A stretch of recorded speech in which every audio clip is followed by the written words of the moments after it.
बिस्मिल्लाहिर्रहमानिर्रहीम। मोमन की तीसरी अलामत।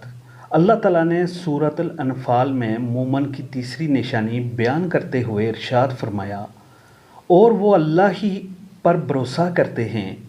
तीसरी सिफ़त ये बयान फरमाई कि वो अपने रब पर तवक्ल करते हैं। तवक्ल अहले ईमान की बहुत बड़ी सिफ़त है और बहुत बड़ी मनक़बत है।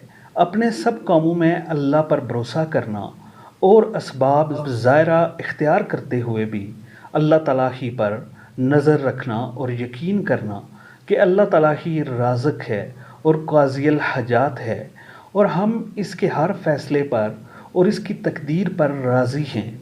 ये अहले ईमान की सिफ़त है। फिर असबाब इख्तियार करना तवक्ल के मुनाफी नहीं है। एक हदीस में है कि एक आदमी मस्जिद नबवी में आए और कहा कि ए अल्लाह के रसूल, मैं अपनी सवारी को बांध दूं या अल्लाह पर तवक्ल करते हुए खुला छोड़ दूं। नबी करीम सल्लल्लाहु अलैहि वसल्लम ने फरमाया, पहले बांध लो फिर तवक्ल करो। इस हदीस से मालूम हुआ कि आदमी को असबाब इख्तियार करने चाहिए हो, भरोसा असबाब पर ना हो, अल्लाह पर हो। एक हदीस में है कि अगर तुम अल्लाह पर ऐसा तवक्ल करो जैसा कि तवक्ल करने का हक है, तो अल्लाह तुम्हें ऐसे रोज़ी दे जैसे परिंदों को देता है। वह सुबह खाली पेट निकलते हैं और शाम को भरे पेट आते हैं। आदमी को चाहिए कि रिज़्क़ के मामले में अल्लाह पर भरोसा करे तो अल्लाह ताला किफ़ायत करेगा।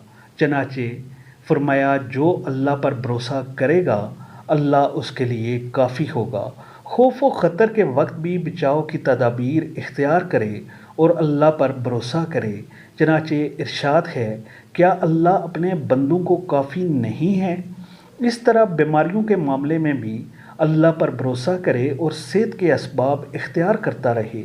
जैसा कि इब्राहीम अलैहिस्सलाम के किस्से में है कि उन्होंने फरमाया, जब मैं बीमार होता हूँ तो वही अल्लाह मुझे शिफा देता है।